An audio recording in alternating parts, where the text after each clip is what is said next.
Good afternoon, everyone, and thank you for coming to our last town hall of the semester. We made it this far, and this is really, it's great to see all of you in person. And those of you, I don't know where the camera is, but those of you who are on Zoom, it's nice to have you with us as well.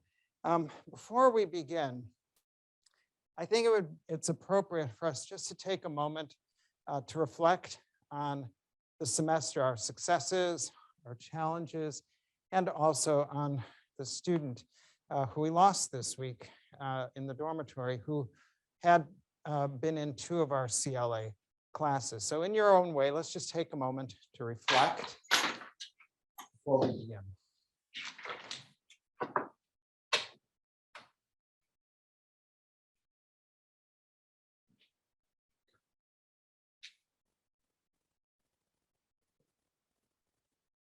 Okay. Thank you. And we can continue individually later.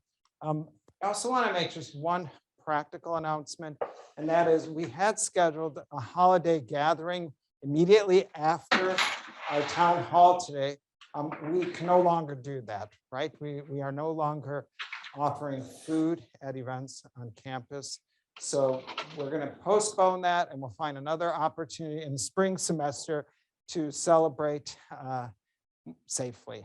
Okay, so I think our visitor today needs no introduction. So this is Provost Perot, who's very kindly offered to join us today and to speak with us to you, and then also answer our questions. Provost Perot. All right, well, thanks everyone here face to face and those out there in Zoom world. I don't really have any kind of speech or presentation because I wanted to give time for all of you here and virtually to ask any questions that you have. Obviously, the biggest news and the biggest change went out earlier today with shifting to the remote exam starting at 5 this evening. That was, as we said all along, the way the decision making has been. We have the Medical Advisory Committee, which is comprised of medical doctors, public health specialists, epidemiologists, who are, there's some internal, but the majority are external to the university. The idea there being they would just be able to look objectively at the numbers and the data and be able to advise us without, potentially worrying about, well, what does this do to enrollment, or how does this look to the press, or whatever. That they would just very much look at the science and inform us what they thought the best way forward given the data that they had. And so yesterday's consultation with this group resulted in them saying, no, you're okay to carry on as you are. And this morning, well, it's changed. And that's, the nature of science and data, and unfortunately epidemics. Things change overnight, and that's sort of that close watch that we did. So as a result, that's why we made the decision that we made. It's not an easy decision, of course, tough decision, but it really is consistent with what we've said we would do all along. And so that's why as soon as the decision was made, we moved very, very quickly to get the announcement out. So I'm sure there'll be more questions, but I'll leave it from there. Any specific questions you might have about that or anything. It's a free for all, and I'm happy to take whatever questions you have. So one question, what do you recommend? I know a few faculty who said that they've got 2 sections of the same class. One was given in person, another one is being given online. Clearly there's going to be different sort of circumstances and potentially going to have an impact on grades. Sure. What would you recommend in that circumstance? Yeah, so really you're the expert in your classroom, you're the expert in your discipline, and you have to make tough judgments all the time, and this is going to be a tough one, right? And so I don't want to, there's not an across the board answer to that, really. I mean, I wish there were, but really trust your own judgment. Because there are concerns, and I suspect these are going to come from students about Sure. equity, right? That the circumstances are going to be different. Absolutely. And the opportunities for cheating are going to be greater, which Sure. means that certain students are going to have a better opportunity to do well compared to those who had to come in. And you know, that's going to come back on us as faculty. And, you know, I think that we need to have some sort of reasonable way of dealing with that. Yeah, and again, there's not really a uniform response. So as a provost, given a blanket response that would count for math, accounting, history, English, biology. I mean, honestly, to me, it doesn't make sense. It would be, to me, that seems super intrusive, and I can't possibly account for all the variables, right? So all I would suggest is, again, you're the expert in your field. You know what cheating smells like, right? We were just sort of talking about that. And what it smells like is different, honestly, in every class and every discipline, and depending on the assignment, it will manifest itself in different ways. And so, you know, I mean, I think the best we can do is reinforce with the students beforehand. You know, there's a trust that we have, and we expect that you don't do this, and here's the parameters I'm setting around this, and understand that if I believe you have violated that, we're going to follow the academic standards, and there will be an academic integrity violation. And look, undoubtedly someone's going to get through. Some people get through, they find all kinds of creative ways. The best we can do is try to detect it, and try to as we think about our assignments, are there ways we can do to make it less likely for students to cheat? And there are some strategies, none perfect, right? So I think that's the best answer I can provide on that. Yeah. Well, just an example that is on my mind too right now is somebody who's giving a final exam on Tuesday from 5 to 7. And obviously students kept on emailing and asking, can we do it online? Can we do it online? The answer was no. You know, I understand it's 21st Tuesday evening, but is it okay if I say, because it is now remotely the exam, I'm giving a different exam, like open-ended question. Yeah, for sure. So talking about equity, like totally changed the Yes. whole format. Again, you have the discretion as a faculty member, understanding that, I mean, we all need to understand and have, you know, a sense of the shape of the world changing around us, and particularly the challenges of the pandemic, that there always have been circumstances where we go, gee, my final exam, I've always insisted face to face. This student has mono. That student got hit by a car. This person's mother is in surgery and they're going back to California. We've always made those accommodations as faculty, and we've always, in that case, I might have, as a faculty member, had 3 different solutions for that exact problem based on all kinds of factors. Hey, is this a student who's come to class regularly, or is this a student who is never there?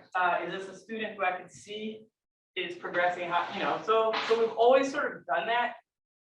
We've not done it at this scale, right? And so that's for sure. Like we haven't before had to say, oh boy, the entire class was this way, and then the entire class is this different way.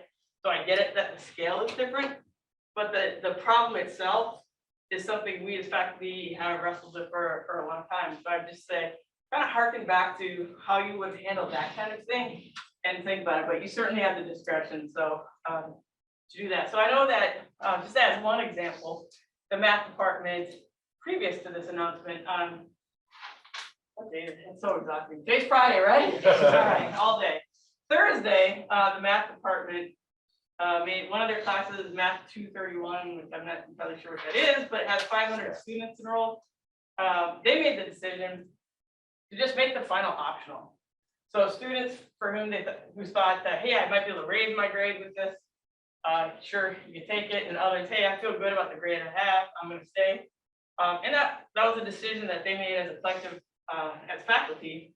And you know, from my perspective, it was a good option because it doesn't disadvantage any student. It said, hey, make the choice based on where you see yourself. And so now that worked for them, and that won't work for other classes. And so that's why we really want to put it at the discretion of faculty rather than me.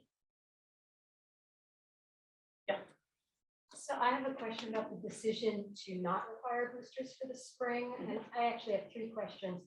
One was, what was the reasoning behind that? When might that be revisited, and what power does Towson have to make a more conservative decision? Sure, those are all good questions. I'll try to hit on. So, so that is the decision for now. And I'm gonna sound like a broken record based on the science. And so I'll just tell you a little of the background of how that decision was made. So this was made at the USM. There was a discussion at the USM with there's a whole group of COVID folks, including some of the very best epidemiologists in the world, right? World authorities, medical authorities, and so forth. So where they landed, and there was a big discussion about this. Where they landed is that right now, at this moment, and the CDC also says this, at this moment, the science isn't secure enough to say, yes, absolutely 100%, everybody should get a booster, that everybody must get a booster. And this is because there's so many variables right now at this moment. In particular, the biggest variable is 20 to 25-year-old men, which would just so happen to be a lot of our students. And so, and that's a variable right now. As the science changes, right, as they become more confident, as they see more data, their advice is going to change. And so that is why USM made this the decision that they did. And we're certainly, we're part of the USM and we're part of that discussion. But there's nobody in our medical advisory committee said, oh, their analysis is wrong. They support it right now. So if that changes, certainly you would expect this to change. So where we landed and where everyone feels comfortable is highly advising people do it. So that's the answer. So what is the university going to do to prevent something like this from happening next semester? I mean, we know that Omicron is starting to come through. There's a high likelihood that coming back from winter break or coming back from spring break, we're going to see a complete repeat of what happened this semester. And I'm curious also about when the university became aware of the students' anxiety over this increase, because honestly, Wednesday night, I don't know about everybody else, but I was flooded with emails from students who were saying there was a resurgence, and I heard nothing from the university until 2 days later, which I thought was problematic.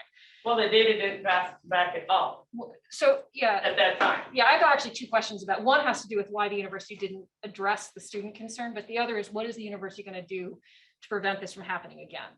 So answer 1 was that the data didn't back up anything up at the time, and so you don't act on. That's not what I mean. Why not respond to the student concern by saying that there was no data backing up the fear? Well, simply because, I mean, if you're we get a lot. I mean, we didn't take, we don't know. I mean, people have issues about a lot of things. And so if you're constantly issuing declarations, again, that becomes, it's the boy cried wolf and declaration. Whoops, here's one that really matters. Declaration. So I think that's part of the thinking. But as soon as the data turned, right? So recall that Thursday. So if you got all those calls on Wednesday, recall that Thursday we did send out a communication, right? So and then Friday today we sent out a second based on the data. So in terms of the spring, speculating on what's going to happen. I think one of the things we all learned from COVID is that look, we can make predictions left and right. 4 weeks ago, the medical group was discussing, should we get rid of masks? The mask mandate over? Because the positivity rate was well below 1% and had been below 1% the entire semester. So that was the discussion. COVID changed it. So I'm not going to stay here and speculate that what's going to happen in the spring, other than we're going to continue to follow the science. And the science is indicating that at some point, now I don't know when this is, at some point, this is going to be an endemic illness, just like flu. And what we do know is we have successful treatments, right? We have successful ways that we can reduce transmission dramatically. We have successful ways that we can reduce symptoms dramatically. And that's to get vaccinated and get boosted. And so the vast majority of our positive tests were in asymptomatic individuals who are vaccinated. On a normal circumstance, They're not going to the hospital. They're not even feeling sick. They had no clue they were sick. They were brought in because of contact tracing. So at some point, this is going to be like influenza. Influenza kills tens of thousands of Americans every year. And we know it exists. And we know students have influenza. And we know we have influenza. Right? What you do, of course, is try to mitigate it. If you're able to do so, you get a flu shot. If you're able to do so when you're sick, you don't come to class. And so at some point, we're going to have to move forward and understand that this is an endemic illness versus a pandemic illness. And where that is, I'm not going to speculate when that's going to happen because, one thing we've learned, we think one thing and the virus goes, you guys think they're so smart? Let me introduce you to my friend Omicron, right? And so that's what happens. And so we're just going to have to follow the science, make the best calls we can, and see what we can do. I have a question. Sorry, I'm gonna move away from the candy for a second, because I really would like to know how real the move to R2 is. Because It's real. because a lot of the faculty, especially the more seasoned one, keep telling the less seasoned one that it's never gonna happen. It's BS. Oops, sorry. It's like, What? I'm shocked that somebody thought something I stated. no, not you, but it's, and so Sure. I think it's really important, especially for faculty that are interested in doing research. Yeah, I got it. I totally get it. And now that you're here, yeah, so look, I joke, I wanna know. but I completely understand based on the history at this university, why you'd be cynical or skeptical that this is going to be happening. I totally get it, right? So here's why I can assure you, this really is happening.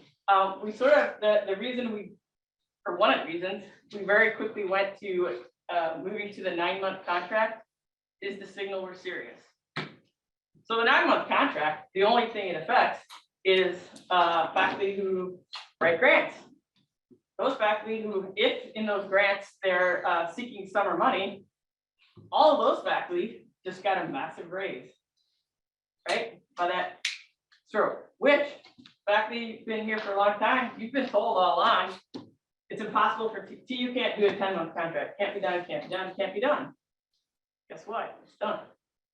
So we wanted to signal we're doing it, and we're doing the very first step is to do something that would support faculty, right? So then the second step is, of course, there has to be resources behind it, right? So nobody in their right mind would say, and I'd like to think I'm in my right mind most days, nobody would say, hey, you know what we want faculty to do? You have a super high teaching load. And if you could just please do more research, I'd appreciate that, thanks. And nothing else is gonna change but thanks. That's ludicrous, right? So second thing we have to do is get the faculty teaching load where it needs to be to make this possible. Because as anyone knows who's done grants, and let's just set aside grant, just doing research. It takes time, right? It takes a lot of time. And so it would be foolish to say, just what we'd like you to do is just keep doing more. So we're putting our money where our mouth is. So you've heard this, that, we got a $16 million plus increase from the president to academic affairs budget to fund this sort of thing. And we know that that's just the start. But understand where those, and I've done the presentation and I'm gonna keep doing it. And I thought about doing it again here today, but I just thought with the news of today, we'd probably be talking a lot more about viruses than anything else. No, it's good. I'm glad. Believe me, anytime I can talk about something other than a spiky ball protein, I'd be Who happy. makes that decision though, like in terms of the course load? Because it seems like the decision, it ends up being at a level where then faculty don't have much choice. No, so here's And that's my concern, because absolutely. So totally agree with you. So here's how it should work. But I need help from faculty and chairs and deans to make this happen, right? So what we're trying to do is be uber transparent about this. So that's $16 million. If I had my little PowerPoint here, I'll show you where this is going. 200,000 went instantly to double the undergraduate research budget. 800,000 went instantly to direct support for faculty research. That's not enough, right? Not enough. I'm gonna get the numbers wrong. I should have brought it. A bunch of the money goes to new faculty lines, right? Dozens of new faculty lines. So these aren't just replacement, these are brand new lines. Designed to do what? Reduce faculty teaching load. So these are tenure track lines, and there's, I think, like 20 lecturer lines, again, to increase. So if a lecturer teaches 4-4, that has a greater impact than reducing the teaching load for tenured and tenure track faculty. So we fully understand that what we need to do is knock down that load. So one of the hurdles we had to get through to be able to do that was, this is being recorded, so I'm going to be very careful with how I describe this, the USM Workload Report. Remember that thing? And what it used to do is say, what is the average number of classes that a TU faculty member teaches? And each university had an assigned number. Now yours, TU faculty, I think the number was 7.5. Now annually, you should show that a number of faculty has taught 7.5 classes. Anyone who's ever taught knows that is such a slight measure of your workload, your actual workload, that was just not accurate. So, I mean, what does it mean? I have 8 people on average per class. I had 120 on average per class. But I wrote a book, but I got this grant. But so when I was faculty, I hated that report too. I'm like, it just isn't a good measure. So USM got rid of it. So what this allows us to do now is to have greater flexibility for your teaching work. So for research active faculty, now there's going to be some people, and we've already had this, some people who are typically hired early and say, hey, look, this is not what I signed up for. I didn't sign up to an R2. This is a legit position to take, by the way, completely legit, and I support it. I didn't sign up to be at an R2. I don't want to do a bunch of grants or do, that's just not who I am. I really want to focus on the classroom. 100% legit position to take. You could teach a 4-3 or whatever, whatever it is, right? That's okay. A faculty member raises their hand and says, here's the thing.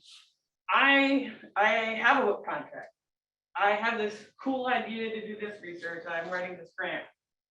Those faculty should likely have a 3, well, for sure a 3-3, likely a 3-2, and in some cases, maybe a 2-2 load. And what we have to get comfortable with is that may exist in the same department. You might have 2-2, 3-2, 4-3, a lecturer and a 4-4, all in the same department. And what we need to understand, all of those faculty members are equally important. And I really cannot emphasize that enough. All of those faculty are equally important. They're all mission centered. We need all of those, right? And so where this will happen, so you're like, well, who makes that decision? So what we are going to do is make the resources available in each college with the intention on an average being a 3-3. That's going to be the average. With advising or without? So there is going to be advising, but I have been horrified to discover that some faculty have loads of 90 advisees. 120 at the moment, yeah. That's not acceptable, and it's not sustainable, right? And so that should not happen. That has to be part of what we're looking at. So students need to be advised. We know that good advising is critical for student retention. It's huge. So they must be advised. I'm sort of digressing, but long story short, we're going to address the advising thing, and we're going to look at, and there are multiple solutions to that. Well, because my concern, and I'm sorry, but this R2 thing is serious, and I think we need to discuss it, because I'm going to submit my 3rd grant this year. Mhm. The only reason I can get 3 grants in is because I'm on sabbatical. Yeah. Right? And I managed a $100,000 federal grant on a 3-4. Mhm. That drove me to the ground. We don't want to do that. No, but if the decision is not made or not supported, do you know how much it costs to budget a course release into a grant? Yes. It's about 10 grand. Yes. And so if you put a course release, then you can't get an undergrad research assistant. there's a bunch of stuff that you cannot do. Right. But, you know, writing a grant takes time, resubmitting takes time. Eventually getting it is cool, but we have to have those resources. Sure. And my concern is that there isn't the support for the grant writing. So I get it. I'm telling you, the support is coming. I'm Okay. telling you. I just that- want to make sure. That's right. And so the mechanism, here's where the rubber's gonna meet the road. Here's what I'm suggesting. And look, we're gonna all have to work together as a community to get here. Where this works really well is if annually a chair sits down with their faculty, has that conversation. I see you want to write these 3 grants, and I realize these are intensive grants. For this year, your load is a 2-2. A letter of expectations is written. What team sign it, and off we go. Right now, this is gonna take work, right? This is gonna take work, and one of the things, the principles we also have to keep in mind is that we cannot do this at the expense of students. We cannot say, hey, look, this is great. We got everybody on a 2-2 teaching load. Terrific.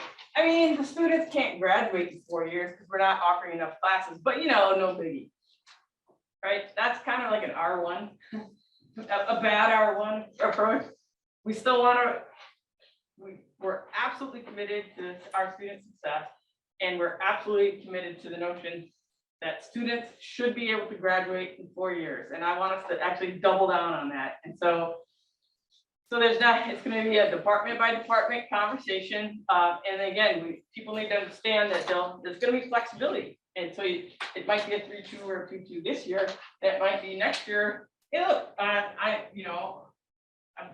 sick of writing grants, so I'm going to take a little step back, and so your teaching load might go up. And so that's kind of the flexibility in the discussions that have to happen. And of course, resources have to flow to that. So that $16 million is just a down payment. Understand that that's a down payment to get us close to where we need to be. And then just one other thing to tell everybody quickly. R2 sounds big and scary and a dramatic change. If I had my presentation, I would remind everybody at this point that in 2018 or 16, I don't remember which year it was. It was either 16 or 18. This university would have been an R2 already had it put $1.5 million more into research. That was it. In all likelihood, we probably had that $1.5 million in research, and we just didn't aggressively categorize it that way, right? So all it is the sole is 2 measures. This is it. That's all we have to hit. $5 million in research expenditures and 20 research doctoral degrees, graduates. That's it. That's the whole kit and caboodle. That's it. So the $5 million, easy peasy, done. Next year, we'll hit that. Done. The 20 research PhDs is it. And then we're in R2. That's it. So we've produced 20 before, and we could have accidentally been in R2, right? So it just in and of itself, just the R2 is not a dramatic change, but we don't want to be a minimal R2, we want to be a good one. And that requires investment, and that requires strategic thinking, and that requires really a community thinking about what it means. Yeah, there and there. Actually raising for Karen. Oh. I got a bigger hand. Okay. I've got the Zoom folks. Yes. So I'm going to run by. Get some zoomies. I've got some Zoom folks. I want to make sure they know we're also, they're here with us, so.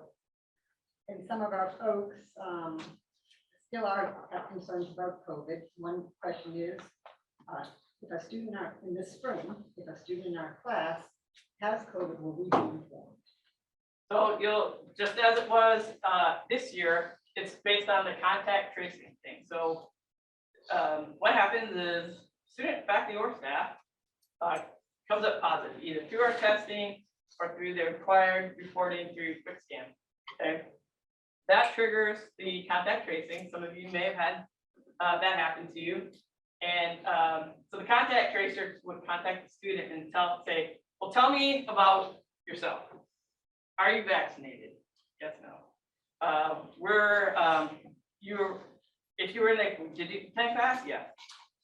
in the class, were you wearing a mask and were the people around you wearing a mask? Yes. Okay. Science says, okay, when your test negative, you can go back. If any of those things sort of change, right, then something different happens. More people get called, more things get contacted. So, so the contact tracers who are trained in all of this would reach out to you if there's any chance that you've had an exposure. And so that's what they use. And again, they're using the science, they're using the medical advice, and so that's when you would know it. Declaring broadly that, hey, so-and-so in your class has COVID would be considered a violation of HIPAA, right? Because it's not a need to know if there's been no exposure. So that's why. So you answered one of the contact tracing questions. Another one is, do you have any information on what prompted the rise in COVID cases at Towson University over the past 2 days? Yep. Is it Omicron, something else? Yeah, it's a good question. So right now, only a small number of the, I confess, I don't know what the percentage is off the top of my head, but right now in the state of Maryland, only a small number of the testing samples go for that. I'm gonna sound like a historian. I believe it's DNA that somehow you figure it, somehow people smarter than me figure out which variant it is. Only a small percentage of those things get tested right now to see which variant it is. I will say that the report we got from the medical group as a general, but generally speaking in the state of Maryland, as of Thursday, it was only 2 to 3% of those tested were Omicron. So it still looks like a Delta surge. And again, I don't know about, nope, right now we don't know specifically what variant it was on this campus. But in the state of Maryland, it's still very much Delta, and it's very much among the unvaccinated. Certainly the people in hospitals are very highly the unvaccinated. I have one more, and this person Sure. went back to the question about funding. And the question is, what about getting funding from corporate sources? Could this count as extra more funding? For example, if I develop an app related to my research scholarship in which I could attract advertising money as part of the app, would I be able to buy myself out of teaching some of my courses from this income stream? Absolutely. So so one of the things that, as part of this whole move, we do expect that there'll be an increase in IP, intellectual property activity. There's been a little bit already on campus, not a ton, but we would, I expect that more faculty would be interested in those sorts of things. And so we do have faculty right now who are developing products that can be commercialized, and there is an existing policy around it. And so that was a long way of saying yes. Okay, good. So now I have to punt it back to Bob since he gave me his turn. Yeah, Melanie, I just got a question to follow up on the 9-month contract Sure. issue. What's the potential effect of a 9-month contract on eligibility for post-retirement medical benefits? And that with faculty on a 10-month contract, you need 192 months to qualify, which is basically 16 years of. Are you writing that down, Chris? I'm trying to get some of this. Yeah. Yeah, I think it's 192 months, but the 10-month contract. Yeah. If you drop it back to 9 months. Yeah, I see what you're saying. the Let me look. faculty who are 10 years away or more, that's going to have an impact on a pretty significant benefit. Sure. So let me, I simply don't know the answer. I'm going to plead ignorance. College Park and UMBC are already on 9-month contract, and a couple others, a couple others are on 9-month contract. So it's a great question. I don't know the answer, but I'll definitely find out for you. I'd appreciate it. Yeah. Here and then here. Okay, so I have two questions about the R2 thing, just hopefully for clarification, Sure. because I feel like there are different stories going around about them. Well, actually, the first one is, and it's something that just came from that question that Karen asked, which was this idea of buying yourself out of a course. Mhm. That is, some faculty are talking about only being able to drop down to a 3.3 if they get a grant that buys them out of a course. Okay, thank you for saying that. Can No, you say that out loud? Yeah, so say it out loud. No, what our general goal is is to get all the standard tenure and tenure track faculty load should be at 3-3. And then from there, we have the variety, right? So we want to say standard should be 3-3. So again, one of the things that chairs and deans I've asked for, figure that out. Figure out how that works without hurting students. So what is the estimate? So I think that, and again, I'm not gonna get this 100% right, because so I believe the estimate across the board is we need 50 more faculty. I don't know what the number, don't quote me. Don't quote me. We have a number. There is a number that the deans have produced that said, if we had this many new lines, we could get to the 3-3 without reducing the number of courses offered to students. So that, whatever that number is, which I cannot recall because it's Friday, is a reasonable number. It's not an unreachable number at all. So we will find a way to get there, and it will be soon. So it should be soon. There's, in the reality is many departments, so all of the College of Business is a 3-3 already because of their accreditation. And so we've already had, people kind of feel like this, having variable teaching loads is revolutionary at TU. We've always had variable teaching loads at TU. You just don't know about it that much. Well, people in right? CLA know about it. Well, CLA sure, and trust me when I say COE knows about it too, right? So it's, yeah, so there's definitely always been variable loads, but now we just want to say, all right, let's go down to this kind of 3-3 as a baseline, and then look from there up and down how it makes sense. So the second question is about how we define research active and where that's going to devolve to. That is that going to devolve to colleges? Is it going to devolve to departments? How's that going to work? For how we define research active, right? You said that research active like faculty. what counts or whatever for research? Or? Yeah, I mean, how? Yeah, so it's really department specific, and that's where that's where it absolutely has to land. So that what a historian versus a music person versus a biologist do is very, very different. So it's got to be departmentally determined, 100% support that. And so what we're gonna have to do is, I mean, I think a lot of the departments already have pretty clear expectations about, here's what when we talk about scholarship, here's what we need. Publication here, this grant, that thing. And I'm gonna also make a push for, I think we should have a very purposeful discussion on campus about what I would call public scholarship. And I don't want to freak anyone out right now what I'm talking about it because it's more amorphous in my head, right? And I haven't thought completely and deeply about it yet. But I want us to think, what does it mean? What would it mean if we took public scholarship seriously? And so this is not going to the Rotary Club at lunch and just going, let me tell you something interesting about Captain John, which I've done. Don't do it because everyone's got like their hearing and it just gets, they just want to eat the chicken. They don't want to listen to me. So that's not what we're talking about. But let's say you take your expertise in Captain John Smith, for example, and we're to go out and work with an organization and using your expertise, your knowledge, make some fundamentally interesting public document that's not in a peer-reviewed journal.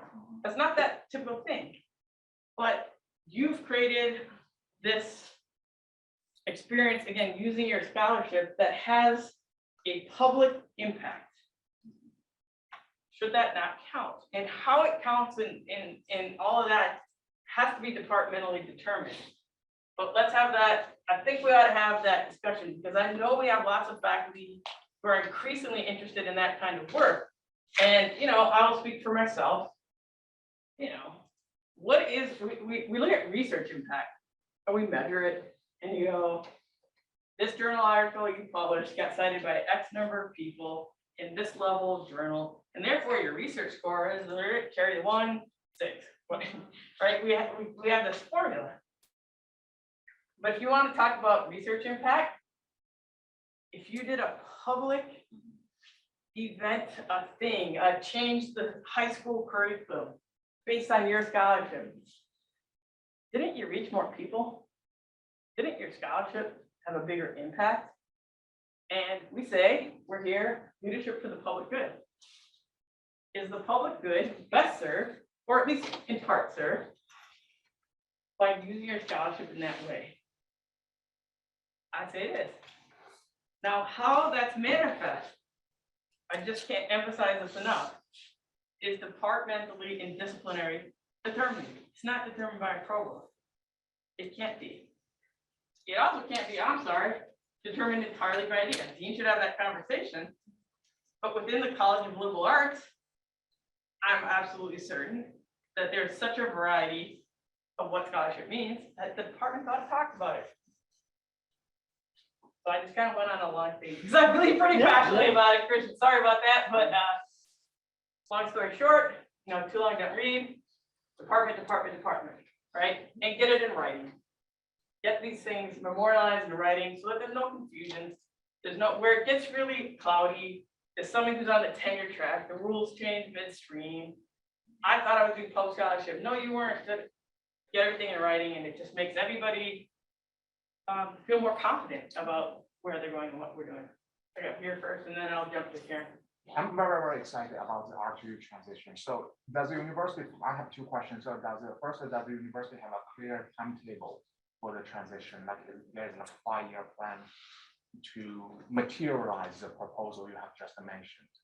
And another question is, I'm very, very interested about the course relief program.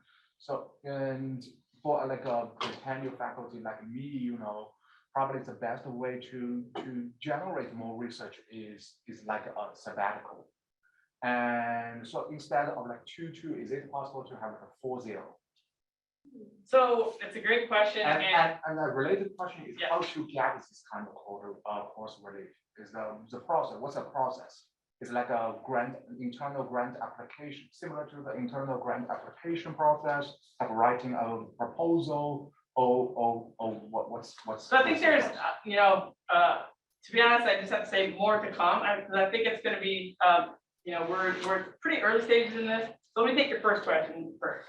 So we know it's not what's the timeline? Not overnight.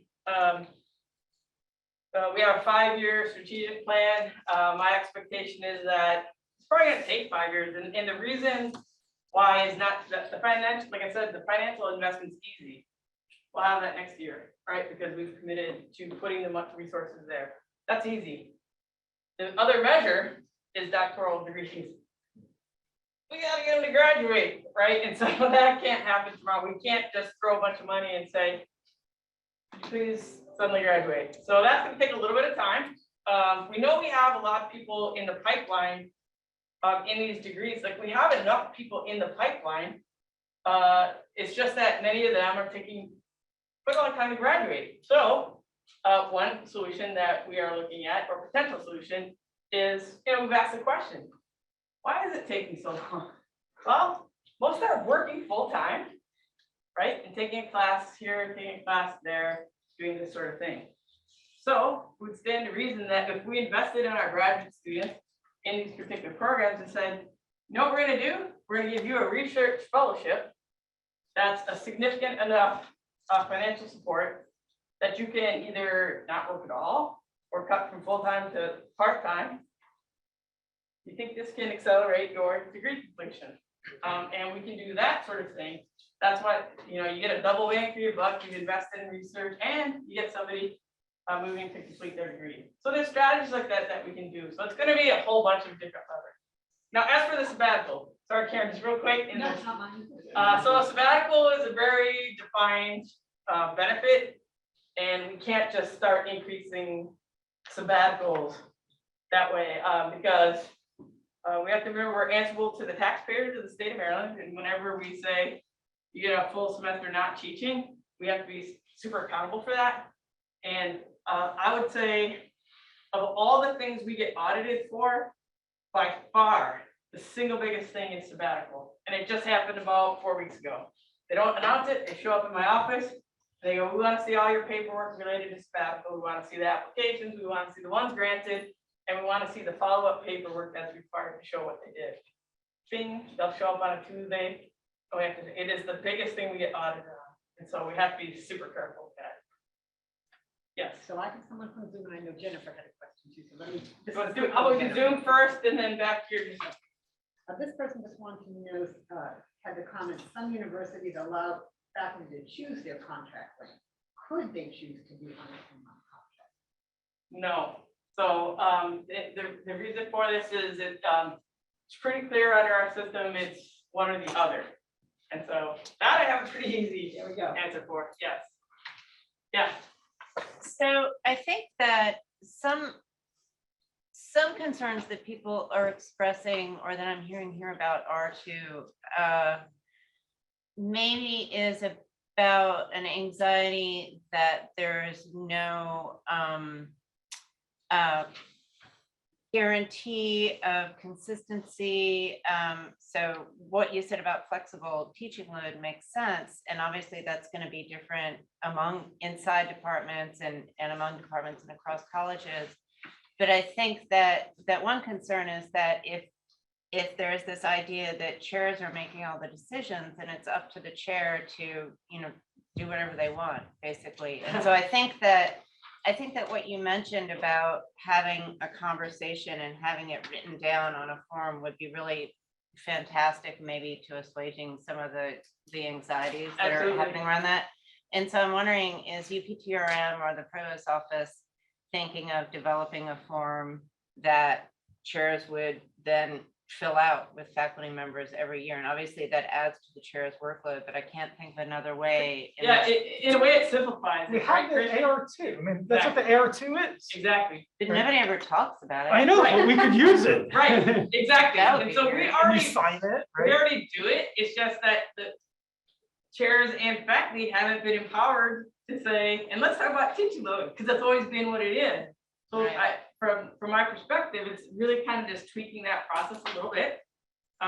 Because you already have that conversation. And so then that conversation comes like, all right, so let's talk about then, based on what what might your teaching load be? So it's one added discussion, but I don't think it's a revolutionary change. So I think we can, we'll talk and work with chairs and see what makes sense to them. But it's always a conversation, all of these things. And you don't want to be consultative on a college campus as much as you can. So it should be a dialogue between faculty and chairs reach out to the dean and say, hey, look, I got, a million people in my department want to do grants next year, and I'm kind of sweating how we're going to do this. Can we have a lecturer, an extra so those are the conversations that have to happen. And so the biggest thing is that we all have to work in a same direction. And I think we are. And there's going to be, so the strategic, I know people like strategic plan, they'll stick it on, but never pay attention. The strategic plan does have a vision and a direction. And I think that this is a piece of it. And having that conversation and, flowing to the deans, into the provost, where the provost then can go to the president and say, hey, we need $7.5 million more for this thing. And we have that, I'll have to make a case and that it flows back. So this is how this works. This is a dialogue. It's not unidirectional from the president to the provost down to here if you do this. We're in conversation. And so there will be ideas I have, but the fact we say, we don't think that's a good idea, that's okay. You should feel empowered to say that, right? And then the dialogue begins. And so that's how we're gonna work, and we're gonna try to be as transparent as possible. And as I said, that the best thing you do is get it in writing and find out that sometimes you think an idea that you have is good is gonna work. So right now, I think it's a really good idea to give research fellowships and move these doctoral students. The reality is, we could invest that money and no degrees come out of it. And I'll come back to the faculty and say, I really thought that was gonna work and it didn't. Let's try something else. That's okay. And so we know that that's gonna happen.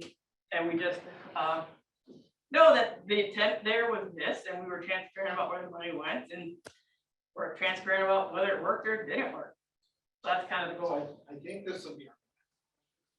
Oh, we're getting there. Yeah. So in the move to R2, I'm curious about whether there's been any discussion about faculty salaries and that are commensurate with other R2 institutions? And Yeah. also, what is the status of the salary study that is? Yeah, that's a great question. So, so mixed into the original version of the salary study when we did the peers, there were very deliberately some R2s mixed in there. And even R1, College Park and UMBC were in that mix for the salary study because we did the number of institutions, which was put together with shared governance input. Maybe Jennifer, you remember, it was a big list of institutions, a lot. And what we did is we looked at schools our size, basically schools that were PPUs, but also R2s, and then a couple of the R1s for the regional comparison. And so, long story short, there were some R2s in there, but certainly the important thing about the salary study is that we should consider it not one and done. Thank you. This is till the end of time. This is what the salary rate is. It's a process that needs to be continually revisited. And as our peer group changes, so too will that analysis. So where we are with the current study. So right, we did the first step, and some people got raises based on that. The HR just announced that now they're preparing right now to go into phase 2, right? And if you remember from that roadshow, phase 2 is to then, so it was trying to get everybody to the 80% of median. They did that. The second step was to now look at equity issues, right? And look within the peer, within the salaries to see, are there inequities? Are there things that where there's this person over here who's, oftentimes where you see these things is like a long serving faculty and we haven't had raises in forever, and we haven't had merit in forever. And so there's like this outstanding long serving faculty who's sitting there with this flat salary pretty much. And then here comes all the juniors behind them. So that's the next step, and they're launching it right now. So that is happening. So we'll, expectation is we'd see some investment there. Do you know the timeline of that? I don't know when they're gonna come. I don't, but I don't know, but I know that started, the committee's already started. for our college, I'm meeting with HR in January, so it's very current, but the first meeting. Yeah. Definitely. All right, well, Time really busy day, about a long week. Yeah. Yeah, I think it's good for me at least, and probably everyone else to hear many of the things that I've been saying for months and writing about, reiterated by the provost. So I think that's really helpful. And and don't hesitate, I can't come every week to CLA, unfortunately, but, my hope is that this becomes a once a semester thing in each college, and certainly, if you have other questions that are unanswered, keep those coming to Karen and Chris. And I want to thank everyone too, because this was a much more engaged town hall than we've had, I think, ever before. So that's really great. That's on you. So I'm really, it's great. really grateful. Yeah, and so pay attention to the Senate. At the Senate, we like to, a lot of announcements, a lot of discussion, a lot of things.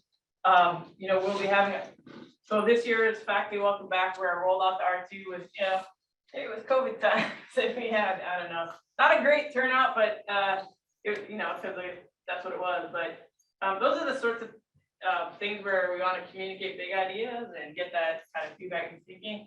So the faculty welcome backs, the town halls, the face-to-face town halls where we can just throw out ideas, I think are really important, and will increase those.